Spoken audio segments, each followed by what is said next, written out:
Des centaines de milliers de personnes, plus ou moins proches du million selon les sources, sont manifestées ce jeudi dans les grandes villes de France. Une opération pas anodine qui sera toutefois loin de provoquer un changement de régime. Et pour cause, les Français non syndiqués sont bien obligés d'aller travailler.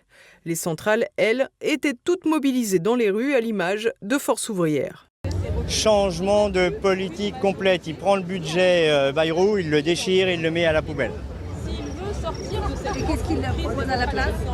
Ah non mais regardez sur ces 44 milliards d'économies et tout cela, le patron de Total, quand il est auditionné par le Sénat sur conditionnalité des aides publiques, il dit une chose: j'ai touché 4 milliards de CICE, je n'en avais pas besoin, je les rends.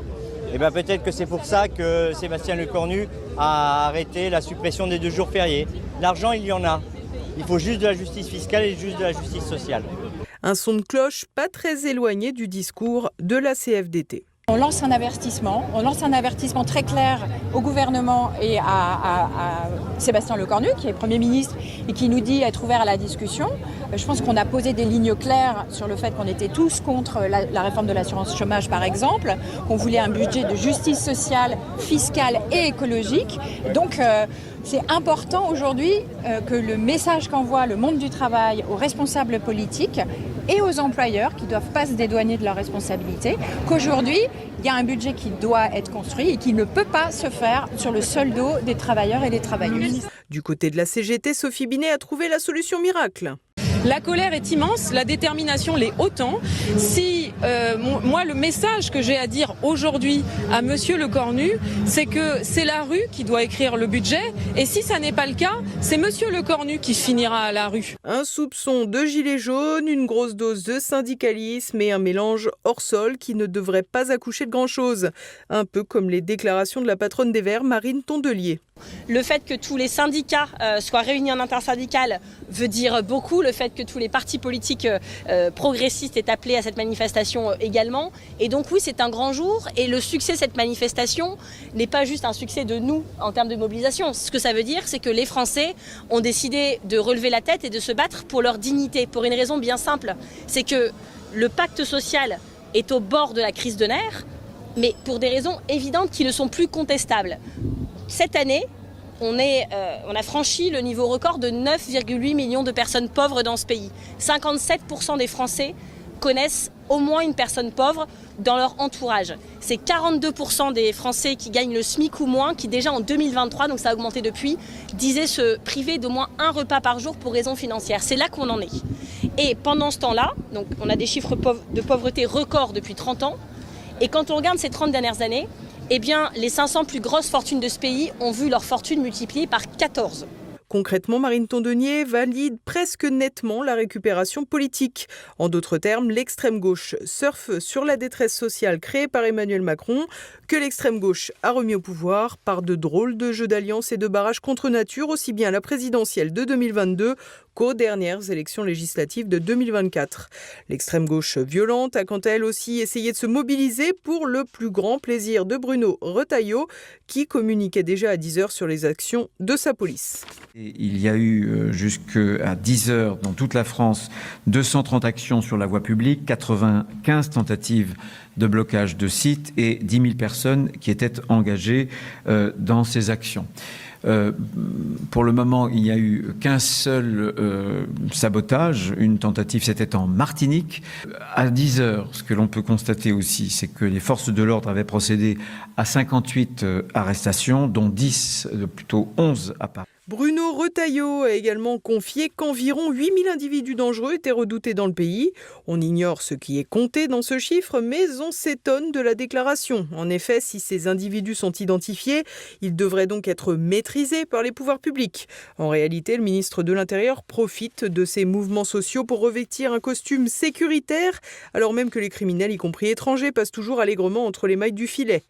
Tel un joli pas de deux, Jean-Luc Mélenchon, après le fiasco du 10 septembre qu'il a largement contribué à faire échouer, a profité de cette nouvelle occasion pour habiller le premier flic de France pour l'hiver. Toute action violente ne sert qu'une seule et unique personne, Monsieur Retailleau, qui a besoin de la violence, qui a besoin des poubelles qui brûlent, qui a besoin de tout ça pour affirmer son rôle de sauveur de je ne sais quoi. En réalité, cet homme est une provocation ambulante. Et le président de la République ferait bien de le ramener à la raison.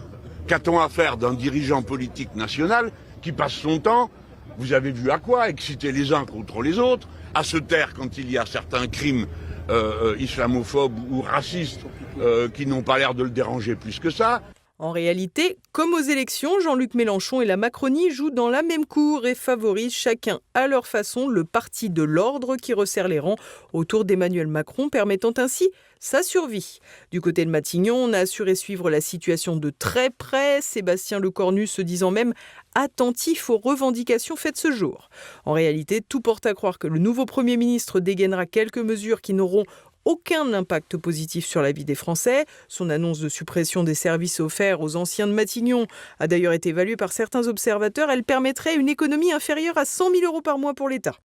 C'était donc un effet d'annonce sans conséquence qui montre une nouvelle fois le désintérêt et le mépris de la classe au pouvoir pour les Français qui expriment une colère légitime que personne n'entend. Alors que Sébastien Lecornu poursuit ses négociations budgétaires pour constituer un gouvernement pérenne, la droite s'oppose à lui en ordre dispersé. En guise d'illustration, l'élection législative partielle de la 2e circonscription de Paris, prévue les 21 et 28 septembre. Un véritable laboratoire pour l'opposition. On y voit en effet l'ancien Premier ministre Michel Barnier, adoubé par LR et Renaissance, briguer de nouveau un siège à l'Assemblée qu'il avait quitté en 1993. À sa droite, le candidat du RN Thierry Mariani et le jeune candidat de Reconquête Hilaire Bouillet, qui veulent aussi donner de la voix, même si leurs partis n'ont respectivement obtenu que 11 et 1,38% des suffrages aux élections législatives de 2024 dans cette circonscription. Un tour de chauffe avant les municipales de 2026 et une question de principe, car en situation de crise de régime, Éric Zemmour ne veut manquer aucune occasion de s'opposer frontalement à Emmanuel Macron, réclamant une nouvelle dissolution. Pour sortir de cette crise, il n'y a qu'une seule solution, c'est une nouvelle élection présidentielle. Une dissolution ne résoudra rien, car on retrouvera peu ou prou, à quelques députés près, l'équilibre ou le déséquilibre qu'il y a actuellement. Contrairement à ce qu'on veut nous faire croire, le Rassemblement national n'obtiendra pas la majorité absolue qu'il réclame. Donc il n'y aura pas de gouvernement Bardella et il y aura encore une fois un gouvernement du bloc central qui est en train d'ailleurs de se constituer. On voit bien que nous sommes arrivés au bout du bout de la stratégie macronienne. Selon Éric Zemmour, la situation est paradoxale. Faisant l'unanimité contre lui, le président fait émerger le bloc central dont il rêvait, avec Renaissance, LR et le soutien discret des socialistes. Face à ce bloc, l'ancien journaliste a toujours plaidé pour l'union des droites, une alliance réclamée par 74% des sympathisants de droite, selon un sondage CSA publié en juin dernier. Aujourd'hui, Éric Zemmour se défend d'ajouter aux divisions en présentant un candidat face à l'ancien ministre sarkozyste Thierry Mariani, qui défend les couleurs du RN, ou encore face à Alexandre Simoneau du Parti de la France. L'union des droites, ça ne veut pas dire le parti unique. Il faut arrêter avec ça. Ça, c'est la première chose. Donc, nous avons un parti, nous avons une ligne politique, et elle est très différente de celle du Rassemblement national. On le voit là en ce moment. On voit que les représentants du Rassemblement national demandent des impôts en plus tous les jours.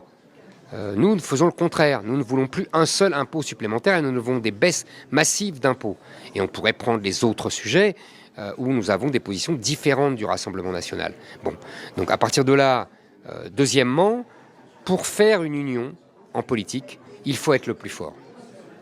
Voilà, c'est ce qu'a fait Jean-Luc Mélenchon à gauche. Il était en tête à l'issue de la présidentielle et il a rassemblé les autres partis. C'est ce qu'a refusé de faire Marine Le Pen. Les seuls qui veulent un rassemblement des droites, c'est Reconquête. Si on vote pour le Rassemblement national, on n'aura jamais l'union des droites. Si on vote pour LR, on aura l'union avec la Macronie. Il reste Reconquête. Le RN, de son côté, reproche à la formation d'Éric Zemmour de ne pas avoir les bonnes idées et de rendre de facto impossible tout travail de réforme. Âgé de 26 ans, Hilaire Bouillet, qui a rejoint Reconquête dès 2021 et qui dirige le mouvement jeune Génération Z, défend la ligne de son parti. Thierry Mariani appartient à un parti qui ne se dit pas de droite, qui refuse d'être appelé de droite, qui refuse l'union des droites et qui n'a pas le même programme économique et qui en ce moment n'a que de nouvelles taxes à la bouche. Tous les jours, on a un représentant du Rassemblement national qui nous propose une nouvelle taxe. J'ai pu le dire tout à l'heure lors de mon discours. Reconquête est le seul parti à ne pas proposer une seule taxe ou un seul impôt supplémentaire. Je pense qu'effectivement, cela nous différencie et cela fait que j'ai évidemment toute ma place dans cette élection. Et même si Hilaire Bouillet reste pour l'heure le candidat d'un parti dépourvu de députés à l'Assemblée nationale, il ne se démonte pas, évoquant le précédent de Sarah Knafo, qui se fait autant remarquer au Parlement de Bruxelles que dans les médias français. On a pu se dire ça quand Sarah Knafo est arrivée, entre guillemets, seule au Parlement européen en juin dernier, en juin 2024. Est-ce que les Français ont l'impression que Sarah Knafo est isolée ? Je ne pense pas. Est-ce que Sarah Knafo a beaucoup plus de travail que beaucoup d'autres députés et d'autres groupes ? Je le pense. Reste à savoir si cette élection partielle ira à son terme ou si elle est interrompue par une dissolution. En attendant, 17 candidats sont sur la ligne de départ.